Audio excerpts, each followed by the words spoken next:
Gister het ek gepraat oor hande wat gryp. Vandag praat ons oor hande wat gee. Hoe alles natuurlik oor Jesus se hand wat gee. Maar ek wil hê, jy moet sommer net so 'n bietjie dink. Wanneer laas het dit met jou gebeur dat iemand iets vir jou gegee het, wat regtig jou hart bly gemaak het? Nie noodwendig 'n verjaarsdagpresent of een of ander Kersfees of 'n spesiale geleentheid nie, maar iemand het vir jou iets gegee wat jou laat voel, hierdie mens het my raak gesien, hierdie mens gee om vir my, hierdie mens het gedink oor wat hy gaan doen en toe gee hy vir my iets.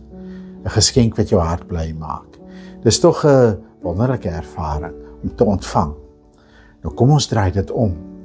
Wanneer laas het jy so iets vir iemand anders gegee?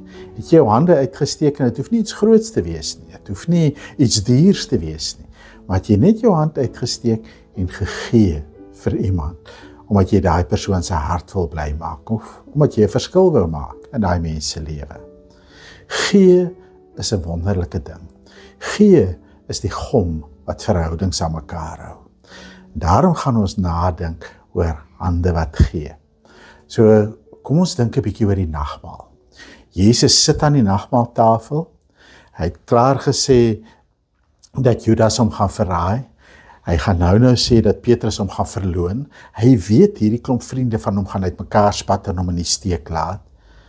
Maar in hierdie nag waarin hy verraai gaan word, waarin hy oorgelewer gaan word aan sy vyande, neem Jesus brood en hy breek dit en hy gee dit. Hy neem dit, hy breek dit en hy gee dit. En hy sê vir hulle, neem en eet, dit is my liggaam. As ons dink oor wat Jesus gedoen het daardie aand, dan sien ons dat dit regtig so is. Om te gee is die gom van verhoudings. Jesus weet dat sy verhouding met sy disippels onder ondraaglike spanning gaan kom. Ja, dat hulle van hulle kant af eintlik die verhouding gaan verbreek deur om te verraai en te verloon en te verlaat. Maar hy wil vir hulle iets doen wat die verhouding sal dra deur hierdie ondraaglike spanning. En daarom gee hy vir hulle brood. Hy gee vir hulle iets. Ek dink dit is die eerste ding om oor na te dink. Hoe belangrik gee is.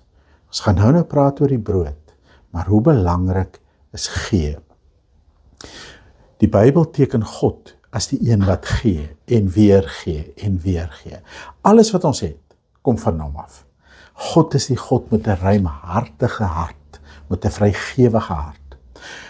As God dan mens word in Jesus, word Jesus ook die een wat nie gryp nie, maar wat gee. Hy gee genesing, hy gee troos, hy breek brood vir skares, hy breek vis vir skares, hy verander water in wyn. Hy's die een wat gee en weer gee en weer gee.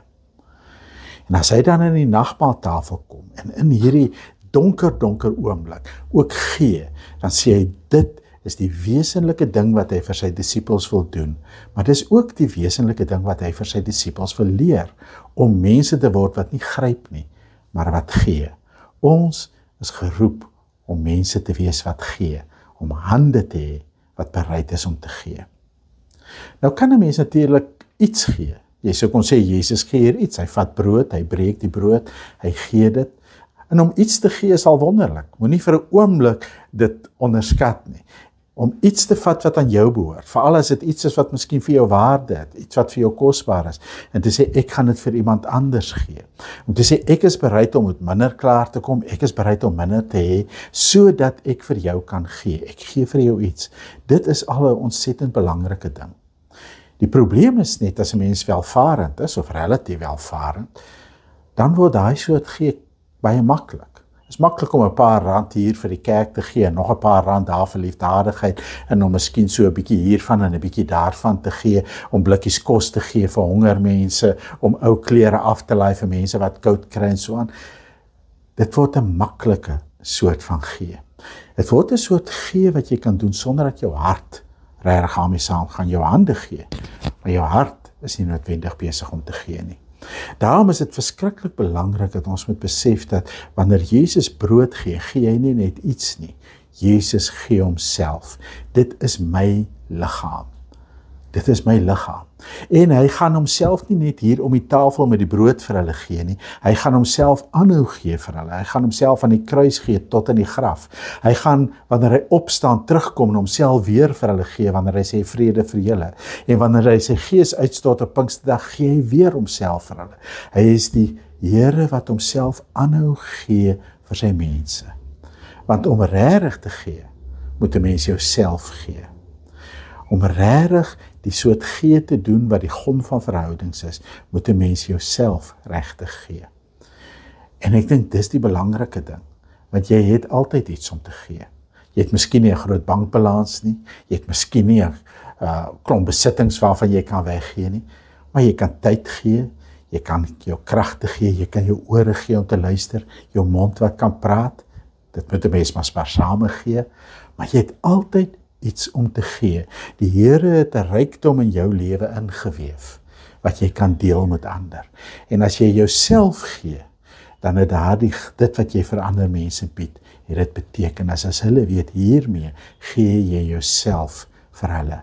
En ek sê weer, dit is wat verhoudings bou. Maar die volgende ding wat belangrik is dat Jezus die brood breek. En dit is vir ons 'n teken ook van dit wat met sy liggaam gaan gebeur. Sy liggaam gaan gebreek word. Net Jezus weet in die oomblik dat hy die brood breek, wat die gee van hom gaan vra. Hy gee tot breekpunt toe. Hy gee tot die sterfte toe. Ek dink nie, ons hoef altyd so dramaties te gee nie. Trouwens, ons kan nie Jezus se unieke gee, kan ons hom nie nadoen nie. Dat Jezus homself gegee het om gebreek te word, sodat ons heel gemaak kan word. Dat hy homself gegee het tot in die dood, sodat ons kan lewe. Dit kan ons hom nie nadoen nie. Maar ek wil tog sê, dat daar baie keer ook saam moet gee, iets oopgebreek moet word. Baie keer moet ek ook bereid wees om in 'n sin om myself regtig vir iemand anders te gee, iets oopbreek in myself, om nie te skuil agter die beeld van iemand wat alles kan hanteer en wat alles reg het en wat alles mooi op sy plek het, om nie te skuil agter 'n soort van 'n sosiale media prentjie van myself nie, maar om myself oop te breek en te sê dis wie ek regtig is. Maar dit is dan ook vir my die wonderlike ding. As Jezus homself as gebroke mens ook vir ons kom gee, as mens wat gebreek gaan word, dan sê hy, ons hoef nie heel te wees om onsself te gee nie. Ons hoef nie hierdie perfeksie mense te wees om onsself te gee nie. Ons kan onsself stikkend soos wat ons is, gebroken soos wat ons is, ook gee vir ander. Want ander mense het nie die voorgee jy nodig nie. Hulle die regte jy nodig, met jou krake en jou pyne en al. So kom ons dink 'n bietjie. Wie is daar vir wie jy in hierdie week op een of ander manier iets kan gee of jouself gaan gee? En hoe gaan jy dit doen? Mag die Here met die oop hande, die Here wat die brood nou nog vir ons breek, jou hande oopmaak om te gee. Amen.